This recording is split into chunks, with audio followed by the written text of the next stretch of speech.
제가 미국에서 그 신학 공부를 하기 전에 다녔던 그 대학교가 버지니아주의 햄프턴이라는 곳에 있었거든요. 근데 그곳에서 얼마 멀지 않은 곳에, 가까운 곳에 랭리라는 작은 도시가 있었는데, 그 랭리에 미 항공우주국 나사라고 그러잖아요. 나사 연구소가 있었고, 그리고 CIA 본부가 거기 있었습니다. 그래서 여러분들이 아마 첩보 영화 같은 거 보면 그 도시가 좀 나와요. 랭리라는 도시가. 어쨌든 거기에 저희가 이제 가끔씩 물리학과 학생들이 교수님의 심부름으로 이제 거기 이렇게 들어갈 때가 있습니다. 왜냐하면 그 나사에서 우리 교수님에게 이제 연구 프로젝트를 이렇게 주고 연구비를 대주면 저희가 그 밑에서 이제 연구조교로 일을 했기 때문에, 실험을 하고 이랬기 때문에 이제 한 번씩 거기를 갈 때가 있습니다. 근데 만약에 제가 제 개인 자격으로 거기를 가면 저는 그곳에 들어갈 수가 없어요. 제 아내가 정말 대단한 사람이지만 제 아내가 보냈다고 해도 안 보내줍니다.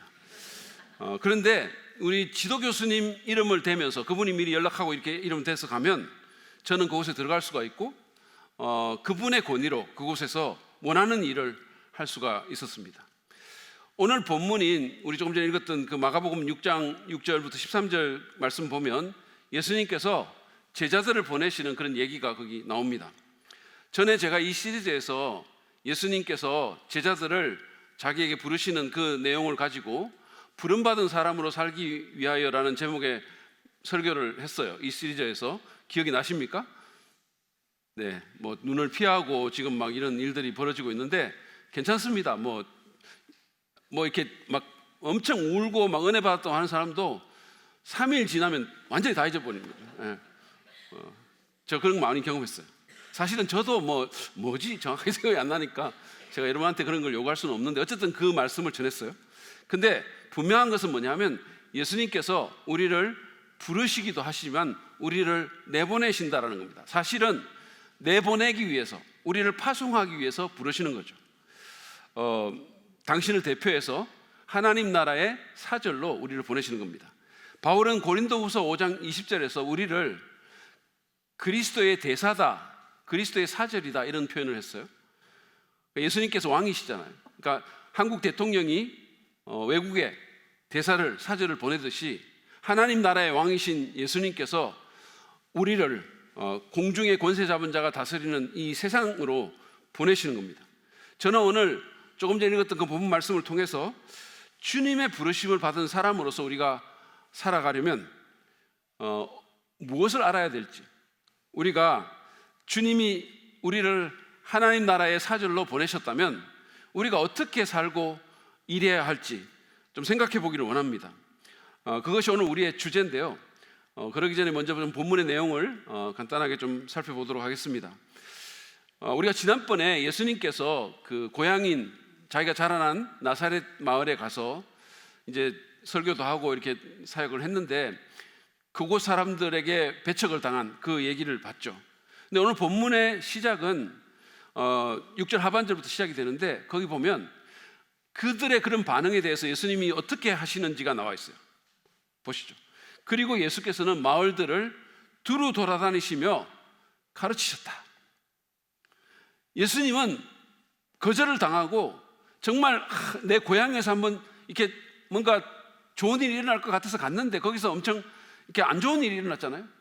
그럼에도 불구하고 그분이 연락을 끊고 잠수하거나 잠수를 타거나 아니면 고개를 떨구고 막 혼자 방에 들어가서 하나님을 원망하거나 설교 원고를 찢으면서 막 그렇게 자책하지 않으셨어요.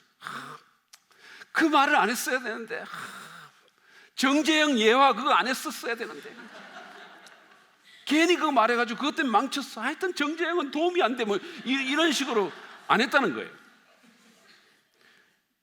그분은 다시 운동화 끈을 동여매고 마을들을 돌아다니면서 복음을 전하셨습니다. 당신이 해야 할 일을 그냥 하신 거예요. 저는 이런 예수님이 너무 멋있은 거죠. 굉장히 멘탈이 강하신 것 같아요, 예수님이. 어떤 면에서 보면. 그리고는 이 제자들을 불러가지고 사역의 현장으로 이렇게 파송을 합니다. 7절을 보시죠. 그리고 12제자를 가까이 부르셔서 그들을 둘씩 보내시며 그들에게 악한 귀신을 억누르는 권능을 주셨다. 제자들을 이렇게 짝지어서 이렇게 보내시는데, 이거는 70인을 보낼 때도 똑같이 이렇게 둘씩 보내시는데 서로 뒷받침해주고 보호와 교제를 위해서 그렇게 하신 것 같습니다. 그러니까 우리가 전도를 할 때 사실은 혼자 가는 것보다는 둘씩 가는 것이 좋죠. 예수님은 제자들을 파송하시면서 그들에게 귀신을 제어할, 악한 영을 제어할 능력을 주셨습니다. 그러니까 그분이 단순히 위임만 하시는 것이 아니라, 그냥 단순히 보내기만 한 게 아니라 그 보냄받은 곳에서 뭔가를 할 수 있는 능력을, 권세를, 당신의 권세를 나누어 주신 겁니다. 뒤에 보면은요, 제자들은 전도하고 그리고 병도 고쳤는데, 여기서 마가가 오늘 우리가 조금 전에 읽었던 그 본문에서는 축사 얘기만 하고 있거든요. 그것은 하나님의 나라가 오면서 맹렬히 일어나고 있는 악한 영들의 저항과 점점 가중되고 있는, 치열해지고 있는 영적 전쟁을 강조하기 위해서 그랬던 것으로 보입니다.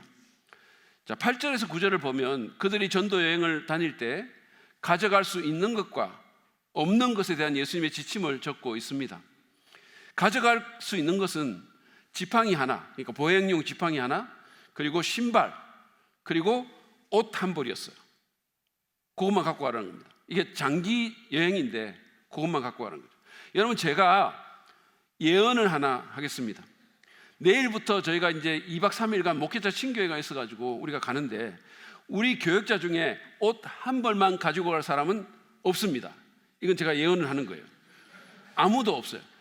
이 예언을 틀리게 만들려고, 그래서 일부러 그거를, 옷을 한 벌 갖고 가는 마음이 삐뚤어진 사람이 있을지는 모르겠지만 원래는 아무도 그러지 않죠. 제가 예년에 이렇게 보면 이거 2박 3일 하는데도 거의 뭐 이민 가는 수준의 이런 그 가방을 들고 오는 분들이 있습니다. 굉장히 준비를 많이 해갖고 와요. 여러 가지 상황에 대비해서. 그런데 제가 지금 이런 말을 하면 저희 집 사람이 당신이 바로 그 사람이라고 이렇게 말할지도 몰라요. 저도 준비 많이 해갖고 갑니다. 뭐 어떤 일이 벌어질지 모르니까. 그죠? 근데 예수님께서 옷 한 벌, 신발 하나, 보행용 지팡이, 그거만 갖고 가라는 거죠. 여러분, 옛날 신발은 얼마나 허접합니까? 근데 그것도 하나만 딱 갖고 가라 그랬어요. 예수님이 가지고 가지 말라고 하신 것은 빵과 자루와 그리고 전대의 동전입니다. 말하자면 음식과 배낭과 돈을 가지고 가지 말라는 거죠. 근데 이런 거는 여행할 때 꼭 필요한 것들이잖아요. 그렇죠? 근데 예수님은 이런 것을 금하셨어요. 요즘도 보면 일부 선교단체 같은 데서 이 말씀을 근거로 해가지고 아무것도 안 갖고 무슨 거지 여행하면서 이렇게 막, 거지 여행이라고 실제로 그렇게 아마 명칭을 쓰는 걸로 알고 있는데, 그렇게 해서 무전 여행을 시키는 경우가 있어요. 전도 여행을. 근데 사실은 이게 그냥 하나의 훈련이죠. 이거는 오늘날 선교나 전도 여행을 할 때 우리에게 이렇게 문자적으로 적용되는 것이 아닙니다. 이 명령은 당시의 제자들에게 유효했던 명령이죠. 그러나 그 원리가 우리에게 적용이 되는 것입니다. 그것은, 그 원리는 가볍게 여행하라는 거예요. 가볍게. 우리가 하나님 섬기고 이렇게 살아갈 때 가볍게 살아라는 거예요. 짐을 가볍게 하는 거예요. 세상의 것들에 너무 걸리적거리지 않도록 그렇게 살아라는 거죠. 자, 10절부터 11절은 유숙할 집에 대해서 말하고 있습니다. 보시죠. 또 그들에게 말씀하셨다. 어디서 어느 집에 들어가든지 그곳을 떠날 때까지 거기에 머물러 있어라. 어느 곳에서든지 너희를 영접하지 않거나 너희의 말을 듣지 않거든 그곳을 떠날 때에 너희의 발에 묻은 먼지를 털어서 그들을 고발할 증거물로 삼아라. 예수님께서는 그들이 지금, 제자들이 전도 여행을 수행할 동안에 다른 사람들의 손 대접에 의지하라고 이렇게 말씀을 하십니다. 그냥 누구든지 그냥 하면 그 집에 들어가서 있으라는 거예요. 근데 이건 사실은 오늘날의 우리나라의 문화로는 좀 이해가 안 될 수 있어요. 지금 우리 문화에서는 잘 모르는 나그네를 집에 들여서 재우는 사람은 아무도 없습니다. 사실은 아는 사람이라고 하더라도 요즘은 남의 집에 그냥 사전 약속 없이 이렇게 뭐 간다는 말 없이 그냥 가는 게 굉장히 힘든, 그런 곤란해진 그런 문화가 지금 돼 있고, 사실은 들어갈 수도 없어요.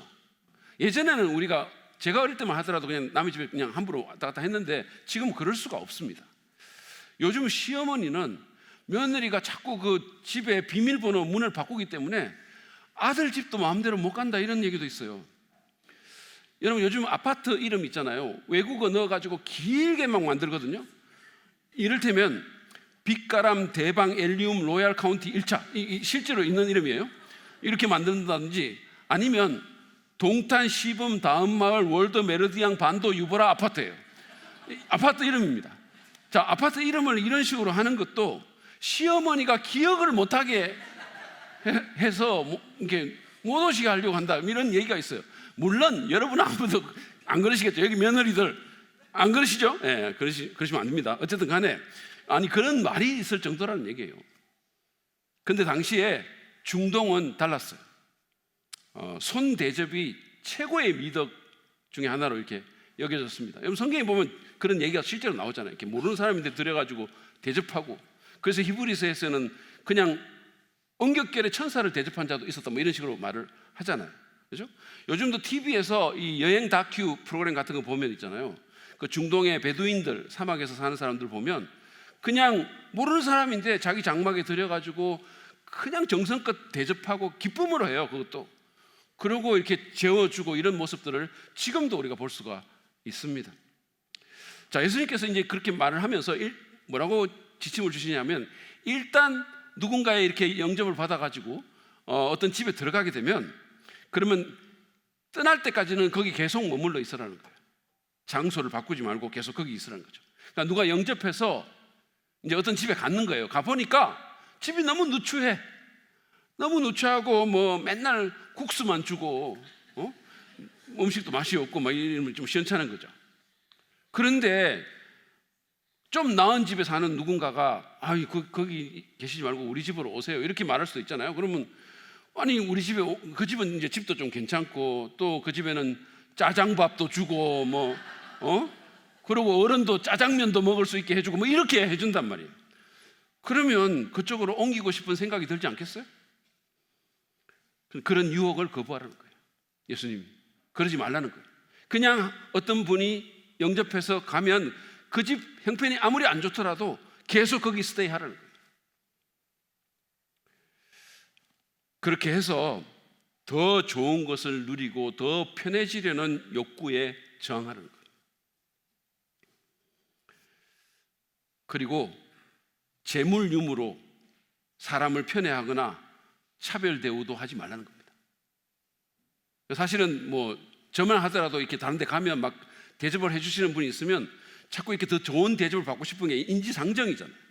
그러니까 그런 유혹을 거부하라는 거예요. 그러면서 예수님은 모든 사람이 다 제자들을 맞아들이지는 않을 것이라고 경고를 하셨습니다. 사람들 가운데는 제자들을 영접하지 않거나 그들의 말을 듣지 않을, 그들이 전하는 복음을 거부하는 사람들이 있을 것이라고 말씀하셨어요. 그런 경우에는 발에 묻은 먼지를 떨어버리고 떠나라고 그렇게 말씀하셨습니다. 당시에 유대인들이 이방인이나 사마리아 사람들의 그 땅을 떠날 때 그들이 하나님의 언약 바깥에 있는 사람들이라는 사실, 그래서 그들은 하나님과 상관이 없고 우리와 상관이 없다라는 것을 나타내기 위해서 발에 먼지를 떨어버리고 나왔습니다. 그러니까 이 동작이 분리의 행동을 나타내는 건데, 그렇게 함으로써 그들은 그곳이 주님의 대사, 주님의 사절인 제자들을 거부한 결과를 당하도록 내버려 두라는 얘기입니다. 사도행전에 보면 이 바울과 바나바가 이제 그 1차 선교 여행 중에 비시디아 안디옥이라는 곳에서 쫓겨났을 때 그들이 이렇게 먼지를 떨고 나왔어요.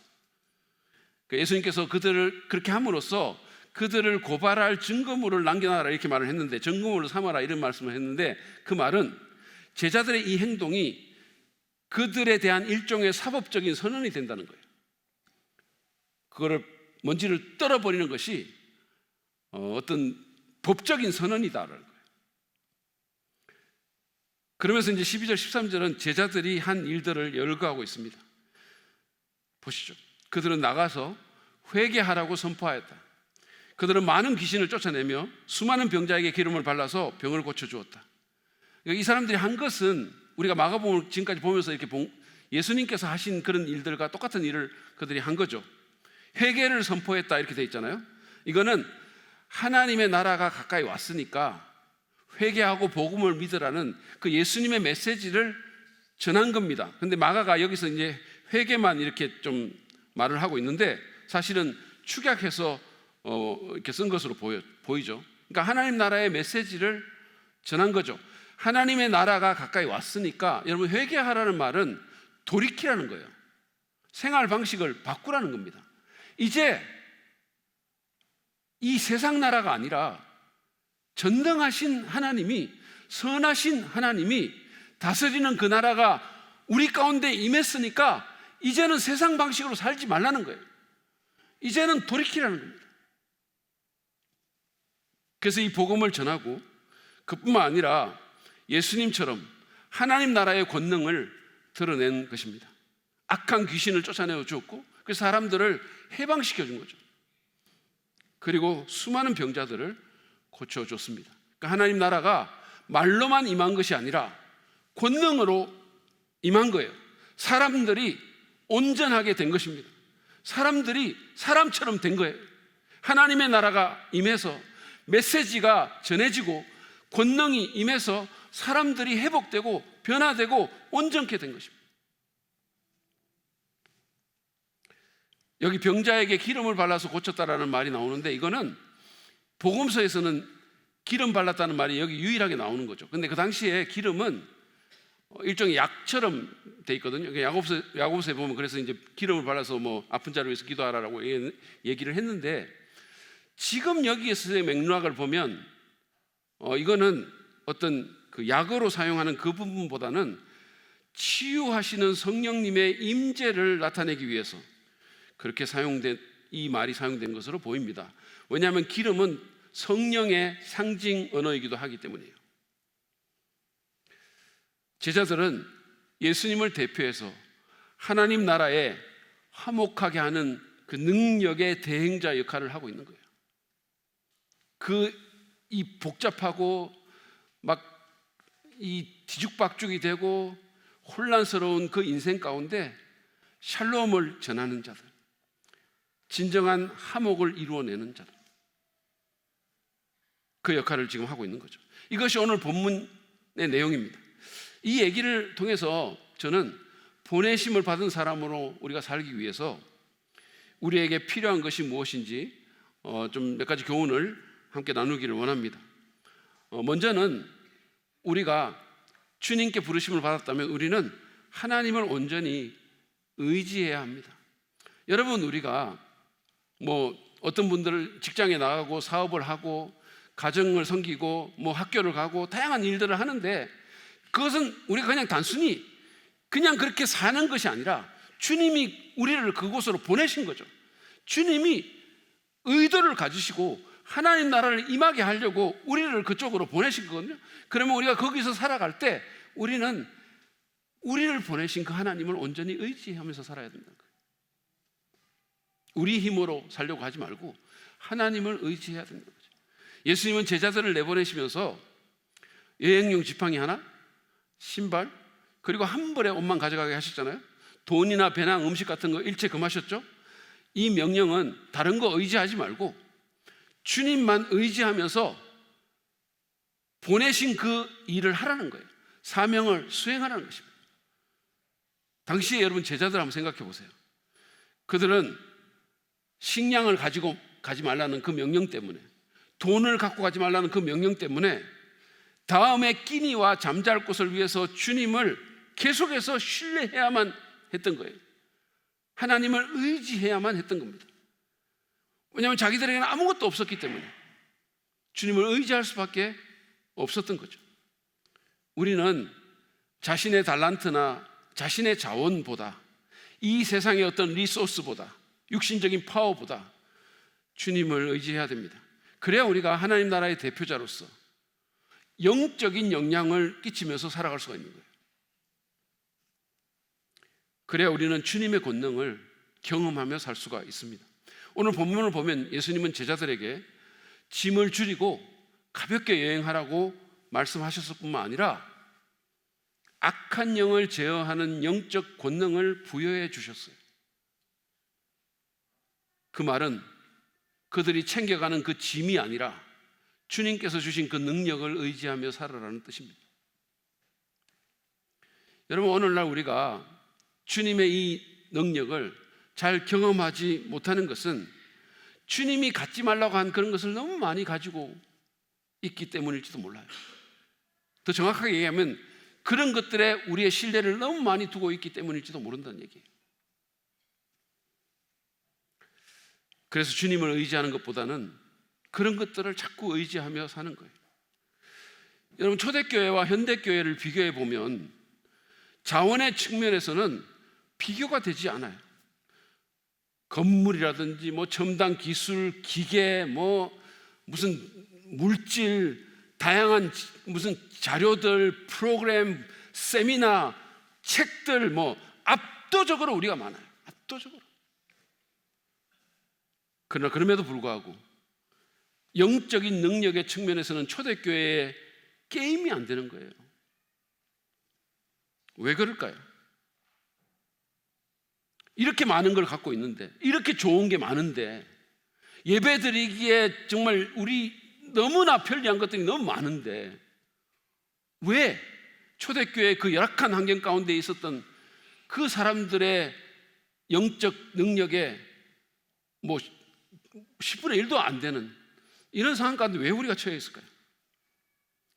여러분, 베드로와 요한이 사도행전 3장에서 성전 미문에 그 앉아있는 장애인을 고쳐주면서 한 말이 있잖아요. 은과 금은 내게 없거니와 내게 있는 것으로 네게 주노니 곧 나사렛 예수 그리스도의 이름으로 일어나 걸으라는 거죠. 그렇게 말했잖아요. 그들에게는 은과 금은 없는데 그리스도의 이름이 있었다는 거죠. 그런데 우리에게는 은과 금은 있는데 예수 그리스도의 이름이 없는지 모르겠어요. 돌아볼 필요가 있습니다. 제가 가끔씩 얘기를 하는데 미국 뉴욕의 브루클린 태버낸클 교회라는 교회가 있어요. 이 교회는 미국의 흑인들이 많이 사는 그 브루클린 지역에 흑인들이 많이 사는 그곳에 있어요. 저희 가족이 이제 저녁 기도회를 가본 적이 있는데 그 교회 앞에 총을 찬 경찰 2명이 아예 지키고 있어요. 그 정도입니다. 지하철에서 저희가 내려가지고 그 교회까지 걸어가는데 저희 4식구가 정말 바짝 쫄아갖고 간 거예요. 굉장히 분위기가 안 좋았어요. 동네 분위기가. 저희 딸내미가, 저희 플리피가 보통 제 팔짱 일절 안 끼거든요. 만지지도 않아요. 그런데 그날은 그냥 완전 찰떡처럼 착 붙어가지고 그냥 팔짱 끼고 막 걸어왔어요. 두려웠지만 황홀한 순간이었습니다. 근데 여러분이 만약에 교회 갈 때 두려운 마음으로 깨어 기도하면서 교회 가기를 원한다면 이 교회 가기를 강력하게 제가 추천드립니다. 기도가 절로 나와요. 근데 아무튼 이 교회는요, 마약 중독자가 구원받고 그 마약에서 해방되고 매춘부가 완전히 새로운 사람이 되고 어릴 때 막 가족에게 성폭행 당하고 막 엉망진창이 된 그런 사람들이 회복돼서 오히려 다른 사람을 회복시키는 그런 삶을 사는 놀라운 간정들이, 놀라운 일들이 일어나고 있어요. 마치 초대교회의 사도행전적인 역사가 이 교회를 통해서 막 일어나고 있는 거예요. 왜 그럴까요? 이 교회의 담임 목사님인 짐 심발라라는 목사님은 대학교 농구선수 출신입니다. 신학교 문전에도 가본 적이 없어요. 이분이 어쩌다가 그냥 교회를 그냥 흑인들 20명 정도가 모이는 교회를, 쓰러져 가는 교회를 맡은 거예요.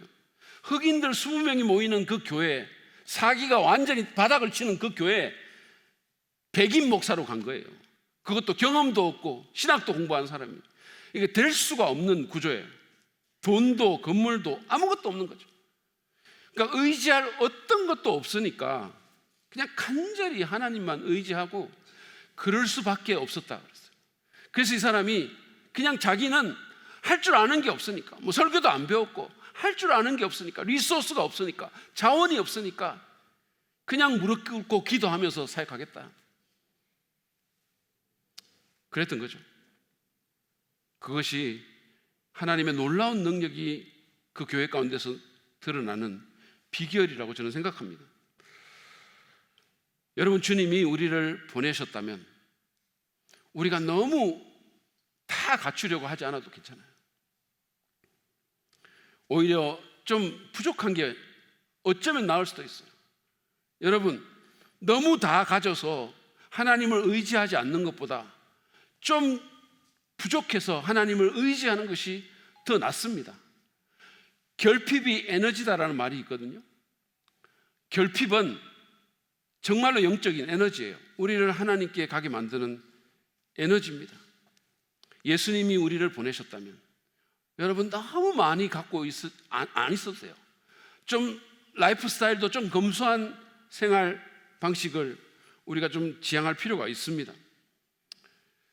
내 자원이나 달란트보다, 이 세상의 어떤 리소스보다 하나님을 의지하며 살아갑시다. 간절하게 주님을 찾고 그분만을 신뢰합시다. 우리가 어떤 일을 하든지 간에 그럴 때 우리는 주님의 권능을 경험할 수 있게 될 것입니다. 그럴 때 우리는 하나님께 보내심을 받은 하나님 나라의 대사로서 영향력 있는 삶을 살 수 있게 될 것입니다.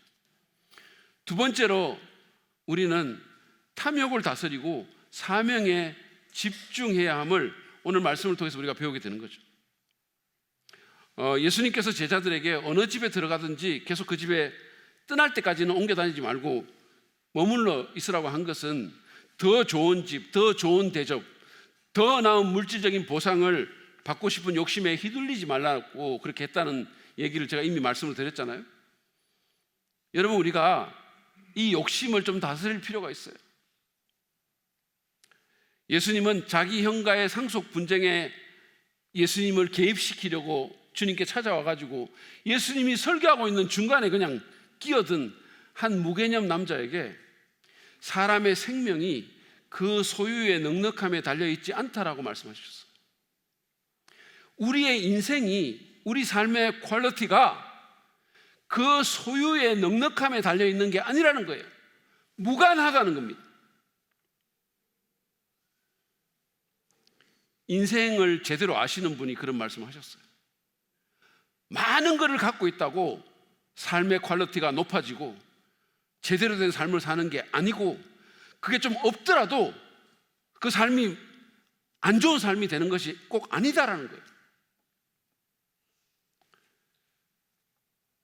사도 바울은 탐심은 우상숭배다 이렇게 얘기했어요. 그래서 예수님께서 상과 모든 탐심을 물리치라 이렇게 얘기했어요. 여러분, 오늘날 이 물질주의적인 세상에서 우리의 탐심을 자극하는 것들이 얼마나 많습니까? 끊임없이 우리에게 없는 것이 무엇인가를 계속해서 상기시키면서 있는 것에 만족하지 못하게 하고, 이것도 없잖아, 저것도 없잖아, 이것도 가져야지, 저것도 해야지, 계속해서 우리의 탐심을 부추기는 거예요.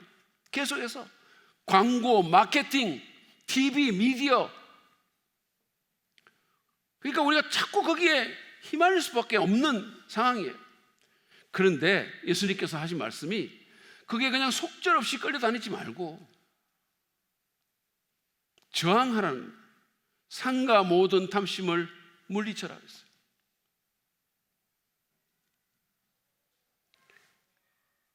사도 바울은 빌립보서 3장 19절에서 그 빌립보 지역의 불신자를 향해서 이렇게 말합니다. 그들은 이 배를 자기네 하나님으로 삼고 자기네 수치를 영광으로 삼고 땅의 것만을 생각한다. 그래서 그들의 마지막이 멸망이라는 겁니다. 여러분, 사람의 탐욕, 그 욕심은 끝이 없잖아요. 그죠? 우리가 이것만 가지면 행복할 텐데, 이것만 있으면 되는데, 가져보세요. 어떻게 되나? 끝이 없어요.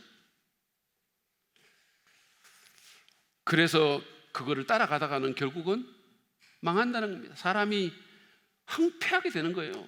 인간성 상실하고. 프랑스의 철학자인 장자크 루소가 이렇게 말합니다. 욕망은 우리를 자꾸 끌고 간다. 도달할 수 없는 곳으로 끌고 간다. 우리의 불행은 거기에 있다.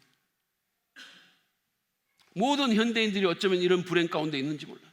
그 욕망에 이끌려서 도달할 수 없는 곳으로 자꾸만 가는 거예요. 여러분, 우리는 하나님 나라의 대사로 보내심을 받은 자들입니다. 우리는 그저 이 땅에서 어떻게든 내 욕심 채우면서 썩어질 것에 집착하고 헛된 영광을 누리기 위해서 사는 사람들이 아닙니다. 유기석 목사님이 그 나는 죽고 예수로 사는 사람이라는 책을 썼는데, 그 책에 보면요, 그 이제 제수들 가운데 교도소 밖에서 제단사 불러다가 그 제수복 몸에 딱 맞춰서 입는 사람들이 있다는 거예요. 간지나게 제수복을 다려가지고 돈까지 들여가지고. 여러분, 이거는 바깥에 있는 사람이 보면 너무 웃기는 얘기잖아요. 제수복은 그냥 대충 입고 빨리 그거 벗어버리고 나와야 되는 거잖아요. 근데 그 안에서 그거 제단사 불러가지고 맞춰서 입고, 그런 사람은 소망이 없는 사람이에요. 어쩌면 우리 중에 많은 사람들이 그렇게 살고 있는지 몰라요. 이 땅이라는 것이 단 줄 알고 훨씬 더 좋은 실제가 우리를 기다리고 있는데, 그거는 전혀 준비 안 하고 거기서 정말 제대로 살 생각 안 하고 마치 교도소에서 제수복 맞춰 입는 사람처럼, 그러고는 그걸로 좋아하고 간지나냐? 뭐 이러고 있고.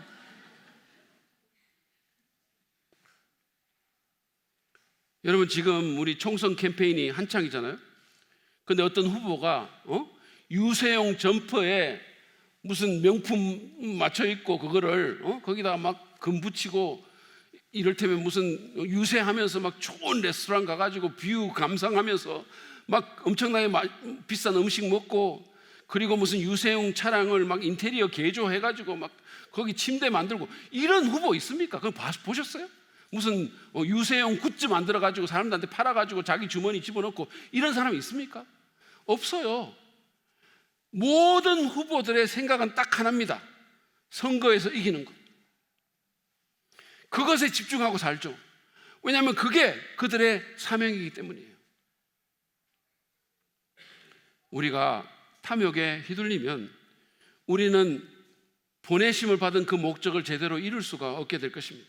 우리는 이기적인 욕심을 쫓아가게 될 것이고, 그러면 나도 모르는 사이에 우리는 욕심을 채우기 위해서 살게 되는 거예요. 원래는 처음에는 안 그랬는데, 처음에는 어떤 고귀한 사명을 위해서 살려고 했는데, 그게 방향이 5도 10도 비틀어지면서 나도 모르게 그런 걸 위해서 살게 되는 거죠. 하나님 나라의 사절로 보냄받은 우리가 복음과 하나님의 영광을 위해서 사는 것이 아니라, 이 소중한 사람들의 삶을 변화시키기 위해서 사는 것이 아니라, 세상이 지옥에 가든 말든 개인적인 성공과 안락과 이기적인 성취를 위해서 사는 거예요. 좋은 곳에 더 많이 놀러 다니고 자기 개발이나 하고, 세상의 부귀영화 더 누리고, 더 큰 집, 더 좋은 차, 더 많은 수입을 올리는 것이 인생의 미션이 돼버리는 거예요. 잔 오토버그는 이거를 그림자 사명이다 이렇게 말했어요. 진짜 사명의 대용품이라는 겁니다.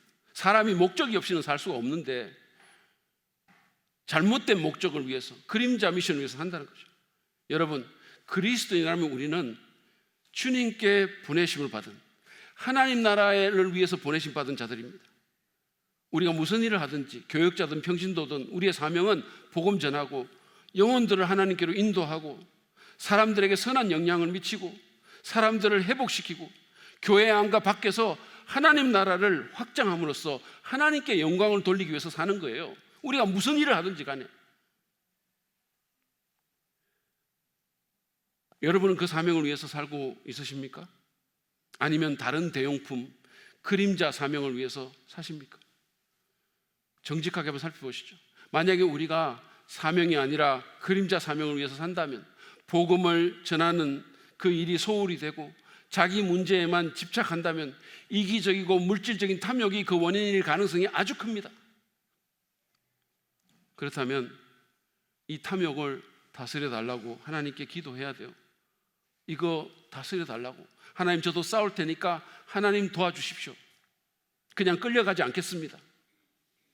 사도 바울처럼 자족의 훈련을 할 필요가 있는 거예요. 끊임없이 불만족할 것이 아니라 내가 가지고 있는 것으로 만족하는. 바울은 그랬잖아요. 자기가 풍부에 처하든지 비천에 처하든지 만족할 수 있는 비결을 배웠다 이렇게 얘기했어요.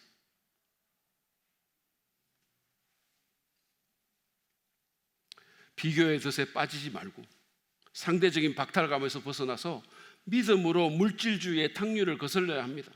말씀과 성령으로 절제의 열매를 맺고 우리가 마땅히 살아야 할 본연의 사명을 위해서 거기에 집중하는 우리 모두가 되기를 바랍니다. 그래야 우리가 주님께 보내심을 받은 사람으로서 영적 권능을 지닌 하나님 나라의 사절로 살 수가 있는 거예요. 마지막으로 우리는 반대와 거절을 두려워하지 말아야 합니다.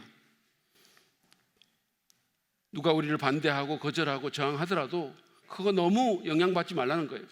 예수님은 제자들에게 비록 그들이 주님께서 직접 주신 권능으로 나아간다 하더라도 그들을 반대할 사람들이 있다라고, 그들을 영접하지 않거나 그들이 전하는 말을 듣지 않는 사람들이 있을 거라고 분명히 말씀하셨어요. 그러니까 그런 일이 있더라도 이상하게 생각하지 말고 낙심하지 말고 발에 먼지를 떨어버리고 다른 데로 가서 또 복음 전하라고 그렇게 말씀하셨어요. 이것은 예수님 자신이 직접 모범을 보여주신 거잖아요. 그죠? 나사렛 그 동네에서 주님을 거절하고 배척했을 때 주님 그냥 발에 먼지 떨어버리고 그냥 다른 동네로 가셔서 계속해서 해야 할 일을 하셨어요. 우리가 주께서 보내신 그 하나님 나라의 사절로 살려면 반대와 거절을 좀 예상해야 돼요. 주님도 거절을 당하셨는데 우리라고 왜 그런 일이 없겠습니까? 어떻게 좋은 말만 들으면서 살겠어요? 그것도 주님의 영광을 위해서 산다는 사람들이, 신앙을 지키며 산다는 사람들이, 다른 가치, 다른 세계관을 품고 산다는 사람들이 어떻게 좋은 말만 듣고 살겠냐고요. 제가 미국에 있을 때 일입니다. 예배가 끝난 후에 한 집사님 부부가 교회 마당에서 대판으로 부부싸움을 하신 거예요. 그 교회 마당이 있는데 예배 끝나자마자 나가지고 대판 부부싸움을 하는데 제가 뭐 예배 끝났으니까 저도 마당으로 나갈 거 아닙니까? 그리고 남자 집사님이 저를 보더니 저한테 그냥 완전히 언성을 높이면서 목사님 설교 똑바로 하세요 이러더라고요. 저한테. 아니 자기들끼리 싸워놓고 왜 제 설교에 갖고 뭐라고 합니까? 뭐 제가 뭔가 뭐 모르겠어요. 지금까지 잘 모르겠어요. 어쨌든 그런 일도 있었고, 한 번은 전도하러 나갔는데 어떤 아주머니한테 전도지를 주는데 그분이 그걸 안 받을 뿐만 아니라 정말 이 레이저 있잖아요. 죽일 듯한 눈빛으로 저를 쳐다보는 거예요. 너무 무서웠어요. 여러분은 반대와 거절을 당할 때 어떻게 반응하십니까? 저희 집사람은 전도할 때 누가 이렇게 안 좋게 대해도 정말로 개의치 않아요. 흥채, 자기만 손해지 뭐 이러면서 다른 사람한테 갑니다. 참고로 저희 장인어른의 함자가 흥자, 채자입니다. 문흥채 장로님이세요. 그래서 우리 집사람이 흥채를 잘하는지 몰라요. 제가 우리 집사람에 대해서 진짜 정말로 이렇게 좋게 생각하고 부러운 것 중에 하나가 뭐냐면 저희 집사람이 멘탈이 굉장히 강해요. 정서적으로 아주 건강한 사람입니다. 그래서 저 같은 사람이 계속 같이 살 수 있는지 몰라요. 여러분, 우리가 반대와 거절 당할 수 있어요. 성경에 경건한 인물 중에 그런 거 안 당한 사람 별로 없습니다. 불신자의 반대도 있지만 교회 다니는 사람들의 반대와 저항을 받을 수도 있어요. 우리가 옳은 일 하다가 보면. 제가 지난주에 저희 아내와 같이 이 지저스 레볼루션이라는 넷플릭스 영화를 봤습니다. 이 영화는 1970년대 미국의 히피들 가운데서 일어난 영적 대각성 운동을 다룬 그런 영화입니다. 정말로 막 그 마약하고 길거리 생활하고 막 문란한 삶을 살던 그 히피들이 불행하고 소망 없는 그 젊은이들 수백만 명이 주님께로 돌아오는 놀라운 성령의 역사가 거기 있었어요. 캘리포니아에서 시작해서 미국 전역으로 퍼져나가가지고 이 사건이 타임지에까지 실리고 이랬던 그 지저스 레볼루션, 예수 혁명, 그 영화가 이제 저희가 봤는데 이게 작년에 미국에서 개봉된 영화인데 이게 기독교 콘텐츠인데도 대중들에게 엄청난 흥행을 거뒀어요. 여러분, 영화를 보려면 이런 거를 보셔야 돼요. 파묘 같은 거 보지 말고 이걸 보셔야 돼요. 저는 이 영화를 보면서 여기 보면 이 성령의 역사로 말이에요, 하나님께서 그들 가운데 역사를 하신 거예요. 그래가지고 뭔가 이들이 갈급함, 영적 갈급함을 느끼는 거예요. 그래서 어딘가를 가려고 하는데 갈 데가 없는 거예요. 왜냐하면 교회들은 그들을 안 받아주니까. 그런데 거기 나오는 그 척 스미스 목사님이라고 있어요. 갈보리 채플이라는 운동을 일으킨 목사님이세요. 근데 그 딸이 이제 그 얘기를 합니다.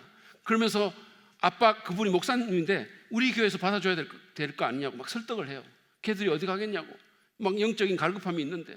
근데 그 교회는 아주 전통적인 교회예요. 이렇게 넥타이 딱 메고 딱 이렇게 정장하고 딱 이렇게 근엄한 표정으로 이렇게 앉아 있는 교회인데, 이분이 고민하다가 받아들여줘요. 왜냐하면 예수님도 죄인인 우리를 있는 모습 그대로 받아줬는데 그 불쌍한 영혼들 받아줘야 되지 않겠냐. 그래가지고 이제 받아주는 거예요. 근데 막상 그 교회에 장발에다가 맨발에 막 목걸이 3개 하고 막 이렇게 망토 같은 거 입고 막 이런 친구들이 막 들어오니까 교인들이 엄청 당황하는 거예요. 반발합니다. 반발해요. 같이 앉지도 않고 완전히 갈라져 버렸어요. 그리고는 나중에 그 대표 되시는 뭐 장로님인지 집사님 같은 분이 와가지고 그 목사님한테 얘기를 하는 거예요. 목사님, 계속해서 이런 식으로 하시면 저희 헌금 내는 성도들 다 나갑니다. 이렇게 얘기했어요. 일종의 협박이죠. 근데 척 스미스 목사님이 그럼에도 불구하고 그게 주님의 뜻이 아니라고, 그들을 받는 것이 하나님의 뜻이라고 확신하고 용기 있게 그 반대 가운데서 이 일을 해서 예수 혁명이 미국 전역에 퍼져나가는데 큰 역할을 담당합니다. 옳은 일을 했지만 반대를 받은 거죠. 그것도 교회 다니는 사람한테. 여러분, 예수님은 누가복음 6장 26절에서 모든 사람이 너희를 좋게 말할 때 너희는 화가 있다라고 말씀하시고 있어요. 그러므로 반대와 거절과 저항을 너무 두려워하거나 낙심하지 맙시다. 오히려 그럴 수 있다라고 생각하면서 우리가 전도할 때 뭔가 이렇게 반대가 오면 올 것이 왔구나 이렇게 생각하시면 돼요. 그리고 공동체의 도움과 격려를 받을 필요가 있어요. 둘씩 보냈잖아요. 둘씩. 그러니까 반대가 있을 때 공동체가 같이 격려해주고 그거를 이겨나가는 거예요. 더 나아가서 거절과 조롱과 수치를 당하신 예수님을 바라보면서 오롯이 해야 될 사명에 집중하고, 그래서 사람들에게 영향을 미치고 사람들을 살리고 하나님 나라를 구현하는 저와 여러분 되시기를 축복합니다. 오늘 우리는 주님께 보내심을 받은 그 하나님 나라의 사절로 쓰임받기 위해서 우리가 하나님 온전히 의지하고 탐욕을 다스리고 반대와 거절을 두려워하지 말아야 될 것을 배웠어요. 이제 여러분, 우리 자신을 한번 살펴봅시다. 여러분은 주님을 의지하십니까? 아니면 우리가 가지고 있는 자원을 더 의지합니까? 우리는 욕심을 이루기 위해 삽니까? 아니면 사명을 이루기 위해서 삽니까? 우리는 모든 사람에게 좋은 말만 듣기를 너무 원하지는 않습니까? 거절과 반대 가운데 너무 쉽게 낙심하고 주저앉지는 않습니까? 주님의 도우심을 구합시다. 하나님 나라의 왕이신 주님이 우리를 보내셨기 때문에 그것들을 우리에게 주시고 우리를 도우실 것입니다. 이 시간에 주님을 의지하는 굳센 믿음과 가진 것에 자족하는 그 마음과 거절에도 주저앉지 않는 담대함을 달라고 주님께 나아갑시다. 성령께서 주님의 그 능력을 우리 가운데서 실행시키기를 바랍니다. 이 시간에 우리를 세상으로 파송하신 그 주님을 믿음으로 바라봅시다. 여러분, 예수님이 우리를 세상으로 보내셨다면 그분이 친히 우리와 함께 하시고 권능으로 역사하실 것입니다. 그냥 사는 것이 아니라 하나님의 나라의 사절로서 기쁜 소식을 전하고 사람을 살리는 사명을 위해서 살 때 그분의 권능이 우리 가운데 온전히 나타나기를 바란다고, 정말로 그것을 원한다고, 주님 저를 그렇게 사용해 주십시오. 저는 영광의 왕 되신 주님을 이 시간 바라봅니다. 우리 그런 마음으로 함께 찬양하며 주님 앞에 나아갑니다.